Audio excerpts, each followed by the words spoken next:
अस्सलाम वालेकुम। एक छोटी सी लेकिन नहायत अहम बात, ये गमला मेरे बाकी गमलों के साथ पड़ा था ज़मीन के ऊपर, तो मैं गमलों को ऊपर कर लेती होती हूँ, नीचे 2 ईंटें रख के उसको स्टेबल करके, ताकि नीचे से सफाई भी हो जाए और नीचे गंद भी ना पड़े। तो जनाब मैंने माली से कहा कि इसको सेट कर दो, उसने एक ईंट ली, उसके ऊपर इसको रख दिया और चला गया।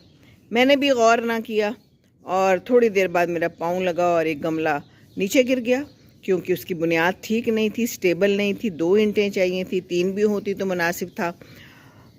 ज़मीन भी गंदी हुई, गमला भी टूटा, पौधा भी अब ख़राब हो गया, क्योंकि ये 2 दिनों की बात है। अब माली आएगा तो मैं उसका इंतज़ार कर रही हूँ कि इसको मैं शिफ्ट करूँगी अब दूसरे पौधे के साथ या फिर दूसरे गमले में। तो ये देखिए, ज़रा सी बदएहतियाती, सिर्फ़ एक ईंट उसने रखी, उसकी बुनियाद मजबूत नहीं की।